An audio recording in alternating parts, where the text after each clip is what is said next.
Hey everyone, and welcome back for another deep dive. Today we are going to be looking at something I think we can all relate to a little bit. Yeah. Those toxic habits. Oh, yeah. The ones that kind of trip us up when we're trying to live our best lives. Right. So we're going to be looking at this piece called 15 Toxic Habits You Need to Give Up to Win in Life. And honestly, get ready for some serious aha moments. Because I know I had a few just getting ready for this deep dive. For sure.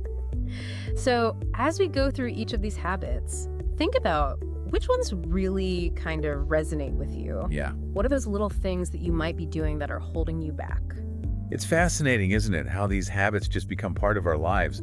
We don't even realize the impact they're having on our productivity, Yeah. our relationship. It's like they're background noise that you've just learned to tune out. Totally. But today, we are turning that volume up and figuring out how to hit that mute button for good. Love it.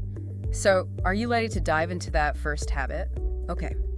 Let's start with the one that I am personally all too familiar with, procrastination. Oh, yeah. And get this, 95% of people admit to procrastinating at least sometimes. Right. So if you've ever stared at a deadline and suddenly felt the urge to, reorganize your sock drawer, you're not alone. It's a universal struggle, and it's something that so many of us face. But it can really have a big impact. It drains our focus, it saps our motivation, and it can even lead to missed opportunities and a lot of stress. You know, I've read that, perfectionists are more likely to procrastinate. Really? And it's like they're so afraid of not doing something perfectly that they just end up not doing it at all. That makes sense. What do you think about that? Yeah, that's a great point. And that fear of not meeting those standards, those really high standards, can be paralyzing. Yeah. And sometimes the key is to just start, even if it's not perfect. It's what we call imperfect action. Taking those first steps, even if you don't feel completely ready. I love that. Imperfect action. It's about progress, not perfection. Exactly. And, the source that we're looking at today suggests starting small. Commit to just 5 minutes of action. Just 5 minutes. 5 minutes. That's it. Towards whatever you've been putting off. That seems almost too easy. Well, that's the beauty of it, right? Because often, once you get started, the momentum builds. You break through that initial resistance, and you actually find yourself wanting to continue. It's like tricking your brain into productivity. Yeah. Love that. Okay, I'm definitely adding imperfect action to my vocabulary.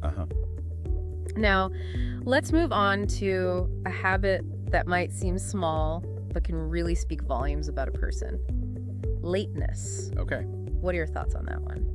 It's interesting because it might seem like a small thing, but chronic lateness can be seen as disrespectful, and it can make you seem disorganized, which ultimately impacts how other people see you. I used to be chronically late, and I thought it was just part of my personality, the creative type, always running behind. But then I realized it was really starting to affect my professional relationships. I remember this one time, I was late for a meeting with a potential client, and I could just tell they were not impressed. It was like I was starting off the meeting with a strike against me. That's when I realized I needed to make a change. It's amazing how those real-life experiences can be such strong motivators. Yes. And often, it's not until we see the impact our habits are having that we're really inspired to change. So true. And what's funny is the source actually recommends aiming to arrive early. Early? And it felt so unnatural to me at first, but it's amazing how that small shift changed my whole mindset. Yeah. Arriving early gives you that sense of control, right? You're not rushing, you're not stressed. You can just gather your thoughts. Totally. And just mentally prepare. Yeah. Less stress, more confidence. It's a win-win. For sure. All right, let's move on to the next habit. This one's a bit of a heartbreaker. Jealousy. Ooh. We've all experienced that pang of envy at some point. When does it become toxic, though? Well, jealousy is a natural human emotion, but when it becomes this ongoing pattern, it can be really toxic, right? It eats away at us. It distracts us from our own goals. Yeah. And it often comes from deep down, those insecurities and a lack of self-esteem. It's so easy to get caught up in comparing ourselves to others, especially now with social media. Everyone's always showing their highlight reels. Totally. And it's like we start to feel like everyone else has it all figured out except for us. We do. Yeah. And that's why it's so important to remember that comparison can steal your joy. Yeah. Each person's journey is unique, with its own challenges and triumphs. So instead of focusing on what others have, we should really focus on what we want for ourselves. Exactly. The source we're looking at suggests redirecting that jealous energy towards self-improvement. So instead of envying someone else's success, ask yourself, what can I learn from their journey? How can I apply that to my own life? I love that, turning that negative energy into fuel for your own fire. Exactly. Use it as motivation to become the best version of yourself. Okay, now this next one hits close to home for me, and I'm guessing it does for a lot of our listeners too. Negative self-talk. It's that inner critic that's always whispering doubts Oh, yeah. and criticisms in your ear. It's fascinating because it's not just in your head, right? Right. Negative self-talk has a real impact on your body. Every time you say, I can't, your brain actually releases stress hormones. So those negative thoughts are literally stressing you out. Wow. It's like our thoughts are having a direct impact on our physical well-being. So how do we combat this? How do we quiet that inner critic? One of the best things you can do is use this technique from something called CBT, cognitive behavioral therapy, and it's called thought challenging. Yeah. It's basically where you identify those negative thoughts, Yeah. you question them, and you replace them with some that are more positive and realistic. So instead of saying, I'll never be good enough, we can say, I am learning and growing every day. Exactly. It takes practice, but over time you can retrain your brain to focus on your strengths instead of those limitations. So it's like rewiring your brain for success. Yes. Okay, let's shift gears to a habit that can be a real conversation killer. Monopolizing conversations. We all know that person who loves the sound of their own voice a little too much. I've definitely been guilty of this myself. Me too. So what can we do about it? It's really important to remember that conversations are a two-way street, right? Yeah. When we just talk and talk and talk, we miss out on learning from other people. We don't build those connections. We're so focused on broadcasting our own thoughts that we forget to actually listen. It's like we're missing half of the conversation. You're right. Active listening is such a valuable skill, and yet it's something that a lot of us struggle with. Yeah. But when we really listen to others, we get new perspectives, we understand more, Yeah. and we build stronger relationships. It's about creating a space for dialogue, not just waiting for our turn to talk. And you never know what insights you might gain just by listening with an open mind. Okay, next up is a habit that can lead to all sorts of misunderstandings.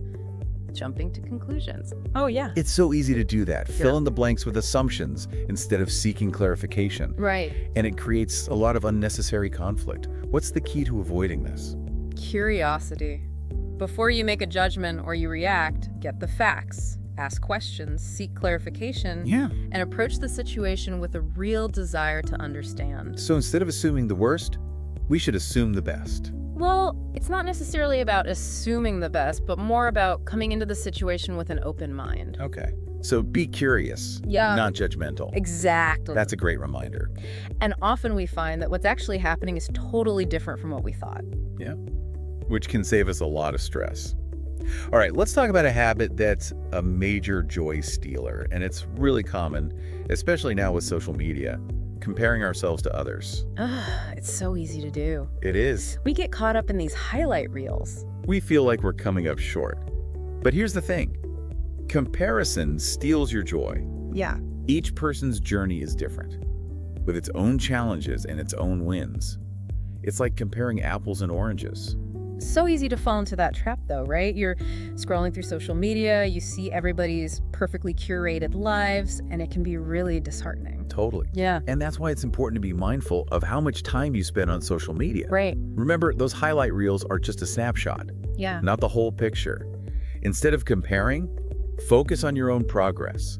Celebrate your own wins. Learn from any setbacks and just keep moving forward. Keep your eyes on your own paper. Exactly. Okay, let's shift gears to another really common habit. And this one can be tough to admit to. Blame shifting. Ooh. It's easier to point fingers than to take responsibility, isn't it? It may seem easier at the time, but blame shifting really keeps you stuck. It stops you from learning and growing from your mistakes. Right, because if it's always someone else's fault, then you never have to look in the mirror. So how do we break that cycle? Taking responsibility is actually really powerful. Okay. It gives you back control. Yeah. If you mess up, you can learn from it and do better next time. So step out of that victim mentality and step into a position of power. I love that. It's not about dwelling on your mistakes, but about learning from them. All right, now let's talk about a habit that can really erode trust. Lying. Oh, yeah. Even those small, seemingly harmless lies can have a big impact. They can hurt your relationships, your own integrity. What are your thoughts on that one? It can be a slippery slope. Yeah. Once you start bending the truth, it gets easier to justify bigger and bigger lies. Yeah. And the truth always comes out eventually, which can be so much worse than if you were just honest from the beginning. So honesty really is the best policy, even when it's uncomfortable. It is. This next one is a biggie for all the perfectionists out there, and I'm raising my hand because I struggle with this one too. Waiting for the perfect moment. Oh, yeah. The myth of the perfect moment. It's so tempting. It is. But the problem is, that moment rarely, if ever, comes. You get so caught up in waiting for everything to be perfect that you just end up procrastinating on your dreams. It's so easy to get stuck in that planning phase. But the magic really happens when we start taking action. Exactly. Every moment has the potential to be perfect, if you choose to make it so. That's a good one. Embrace imperfection, take action, and see what happens. Okay, let's move on to a habit that can really keep us stuck in a rut. Settling for mediocrity. It's comfortable, it's familiar, but it's not exactly fulfilling, is it? Not really. Settling for mediocrity is like choosing safety over growth. It's like staying in a job you hate just because it pays the bills, even though you could be doing so much more. I've been there. It's that feeling of being stuck, like you're not living up to your full potential. How do we break free from that? It takes courage, a willingness to take some risks and push past your comfort zone. To really win at life, you need to chase your passions, even if it's scary. So it's about recognizing your own potential and having the courage to actually go after it. Exactly. Now, let's talk about a habit that can leave us feeling totally drained and resentful. Ignoring our personal boundaries. Why are boundaries so important? They're essential for protecting your time, your energy, your well-being. Right. And yet so many of us struggle to just say no. We're worried about disappointing other people or being seen as selfish, but that's not sustainable in the long run. It's not. Yeah. And actually, setting boundaries is a sign of self-respect. Okay. It's about knowing what you need and having the courage to communicate that. So how can we set boundaries effectively? It doesn't have to be this big formal thing. It's more about being aware of your limits and then communicating them clearly and respectfully. Like if a friend asks you to do something, but you just don't have the time or the energy, it's okay to say, I really appreciate you thinking of me, but I can't commit to that right now. Yeah. It's about being assertive, but not aggressive. Exactly. And be consistent. Okay. If you set a boundary, then give in when someone pushes back, it just confuses things. It's about standing your ground, right? Yeah. Okay. So be firm, be clear, and be consistent. All right, let's move on to a habit that can really keep us trapped in the past. Dwelling on past mistakes and regrets. Ooh, this is a tough one. It is, but it's so common. I think we've all been there, right? Replaying those same painful scenes over and over again. How do we break free from that? You have to start by realizing when you're doing it. When you find yourself dwelling on the past, gently bring your attention back to the present moment. Remind yourself that you can't change what's already happened, but you can create a different future. So true. And don't forget to forgive yourself. We all make mistakes, it's human. But holding on to that guilt and regret keeps you stuck. It's so powerful. Okay, we're getting close to the end here, but this next habit is so crucial, neglecting self-love. Self-love is so important, and it's often misunderstood. Yeah. It's not about being selfish or narcissistic. It's about treating yourself with kindness and respect. I think for a lot of people, self-love feels really uncomfortable. We've been taught to put others first, not to brag. But how can we love and support other people if we don't love and support ourselves first? You can't. Self-love is about recognizing your own worth. Yes. And taking care of yourself physically, emotionally, mentally. So practice self-care, celebrate your accomplishments, and, forgive your imperfections. You deserve it. Absolutely. All right, last but not least, we have a habit that can impact every area of our lives. Neglecting our health. This is a big one. It is. And I know this firsthand because when I'm not taking care of my health, everything suffers. It really does. Your energy, your focus, your mood, your relationships. It's a domino effect. Yeah, it's like you can't pour from an empty cup. Right. So how do we prioritize our health? What are some practical tips? Start with the basics. Get enough sleep. Okay. Eat nutritious food. And move your body regularly. Those are like the foundation of good health. And they make a huge difference. I know for me, when I'm sleeping well, exercising, and eating healthy foods, it's like I'm a different person. You really are. And remember, it's not about being perfect. Right. Just Make small changes that you can stick with. Start with one little thing. Yeah. Like going for a walk every day. Yeah. Or switching from soda to water. Once that becomes a habit, then add another. So baby steps. Exactly. And don't forget about your mental health. That's so important. It is. Do things you enjoy. Spend time with people you care about. Learn how to manage stress. Maybe try meditation or deep breathing exercises. And don't be afraid to reach out for professional help if you need it. Such good advice. This has been such an insightful conversation, really. It has. We've covered so much ground today, but we're not done yet. Welcome back. Are you ready for part 2 of our deep dive into these toxic habits? Absolutely. We've identified all those sneaky patterns, but now, how do we actually break free? Yeah. How do we create real, lasting change? That is the golden question, isn't it? Right. And like most things in life, it takes work, consistency, a willingness to, really challenge yourself. But the good news is there are some proven strategies we can use to make it all a little easier, a little bit smoother. So no magic bullet, Right. but we do have a toolkit. Tell me more. Okay, well, first of all, we need to remember that habits, they form through repetition. Okay. The more we do something, the more it gets ingrained in our brains. It's like, imagine you're carving a path through the woods. Okay. The more you walk that path, the easier it gets to travel. Right.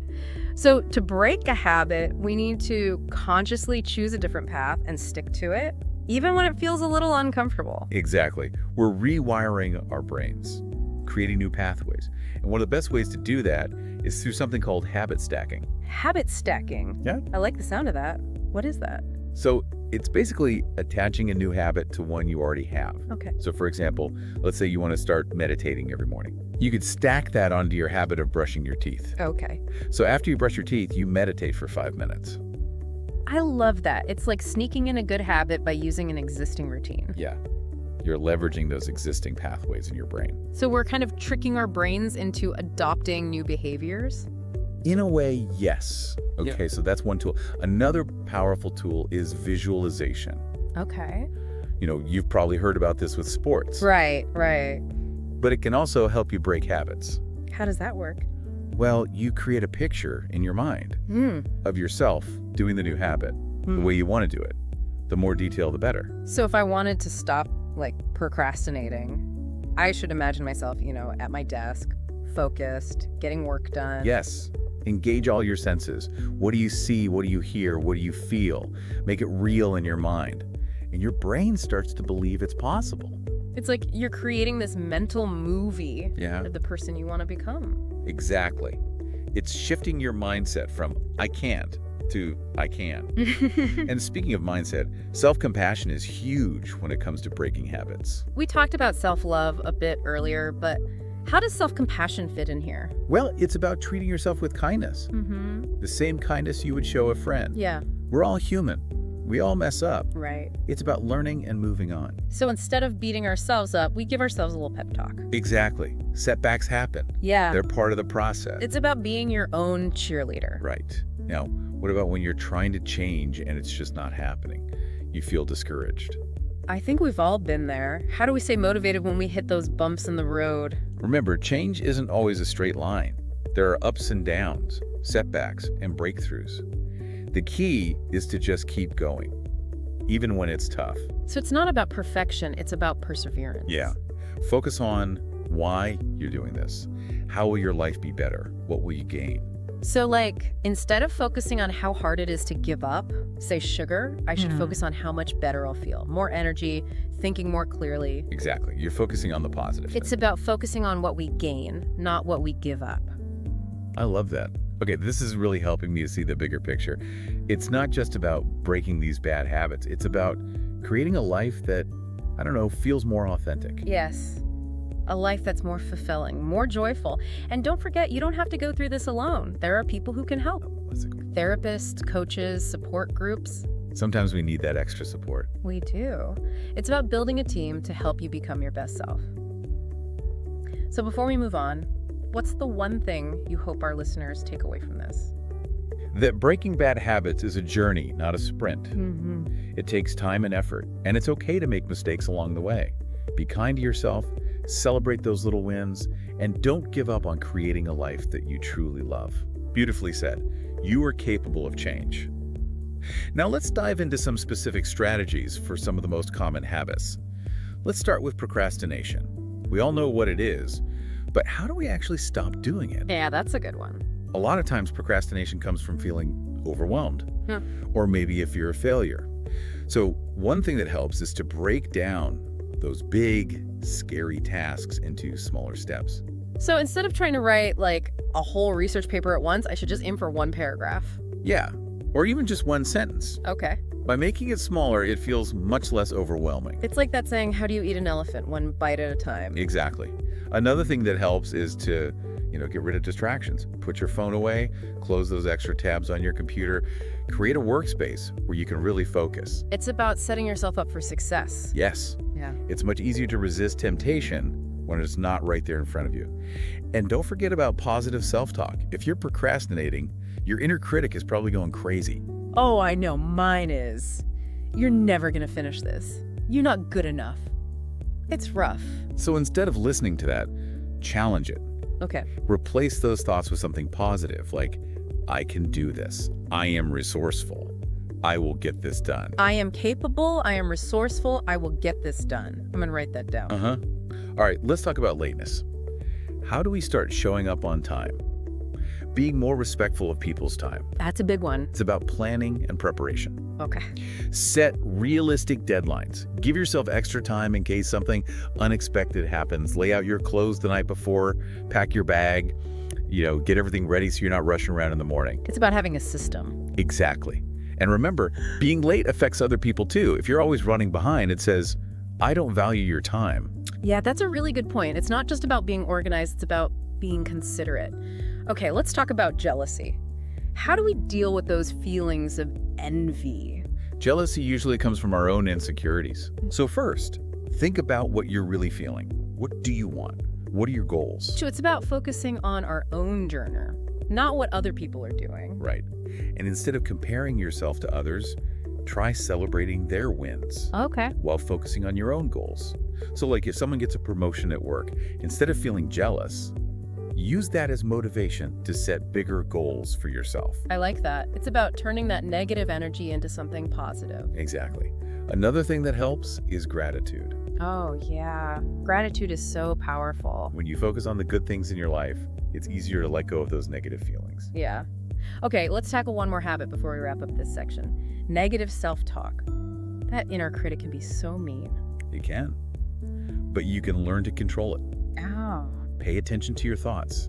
Notice what you're saying to yourself. Especially when things get tough. Yes. Once you see those negative thoughts, start to question them. Are they really true? Is there another way to look at the situation? So it's about changing our perspective. Exactly. And replace those negative thoughts with something positive. Like, I am worthy. I can achieve my goals. I am worthy. I am capable of achieving my goals. I love that. Those positive affirmations, they really work. It's like rewiring our brains for success. Yeah. This has been a great conversation. We've talked about so much, from how habits form to strategies for breaking them. It's all about self-awareness, self-compassion, and making those conscious choices. Right. And remember, breaking bad habits takes time. There will be ups and downs. The important thing is to just keep going, one step at a time. Perfectly said. You are capable of creating real and lasting change in your life. Welcome back to the Deep Dive. We've been on quite a journey exploring these toxic habits. We have. It's been fascinating. It has. And in this final part, I'm really hoping our listeners will walk away feeling like they can make some positive changes. Absolutely. That's what we're here for. So where do we go from here? What should we talk about? Let's keep looking at those specific toxic habits and, give people some practical advice they can actually use. Okay, I like that. How about we start with ignoring personal boundaries? That's something we all struggle with sometimes. Oh, for sure. It's so easy to fall into that people-pleasing trap, saying yes to everything, even when it leaves us feeling drained. Exactly. And that's why setting boundaries is so important. But it's tough. Yes. Especially when you've always been taught to put other people's needs first. It can feel wrong to say no. But, setting boundaries is an act of self-care. It's about protecting your time and energy so you can be your best self for the things that really matter. I love that. Boundaries is self-care. And it's about knowing that your needs are just as important as everyone else's. So how do you actually do it? Set those boundaries. Do you need a big list of rules? Not at all. It's more about being aware of your limits and communicating them. Like, if someone asks you to do something and you don't have time, just say so. I appreciate you asking, but I can't commit to that right now. So you're being assertive, but not rude. Exactly. And be consistent. If you set a boundary, stick to it. Don't give in when someone pushes back. That makes sense. You're honoring your own needs. Okay, let's talk about something else that can be a real energy drain. Dwelling on the past. Those mistakes and regrets. Oh, the woulda, coulda, shouldas. They can keep you stuck. They do. We've all been there, right? Replaying those painful scenes over and over in your head. How do you stop doing that? Well, you have to notice when you're doing it. Okay. Gently, redirect your attention to the present moment. You can't change the past, but you can change your future. The past is history, the future is a mystery, but the present is a gift. I love that. And forgive yourself. Everyone makes mistakes. Holding on to those regrets doesn't help anyone. It can be hard to forgive yourself, though, especially when you've hurt someone. It takes time, but try writing a letter to yourself. Acknowledge what happened and be kind to yourself. Remember, you were doing the best you could at the time. That's a great idea. Okay, let's switch gears and talk about something that impacts, well, everything. Neglecting your health. When I'm not taking care of myself, everything suffers. Me too. Your work, your relationships, even just your mood. It's true. So, how do we break that cycle? What are some good starting points? The basics are key. Sleep, good food, exercise. Those are the foundation for everything else. They really make a difference. When I'm doing those things, I feel like a whole new person. Right. And it doesn't have to be perfect. Just make small changes that you can actually stick with. Start with one thing, like a 20-minute walk every day, or switching to water instead of soda. Baby steps. I like that. Once you've got that down, add something else. And don't forget about your mental health. Right, that's important too. Find things you enjoy doing. Spend time with people you care about. Learn to manage stress. Maybe try meditation. And don't be afraid to talk to a professional if you're struggling. This has been such a helpful conversation. I feel like we've really covered a lot. We have. It's been a true deep dive. It has. And I hope our listeners are feeling inspired to take action. Remember, breaking those toxic habits is a journey, not a destination. That's right. There will be ups and downs, but keep going, one step at a time. You are capable of making positive changes. And remember, you don't have to do it alone. We're all in this together. Thanks for joining us on The Deep Dive.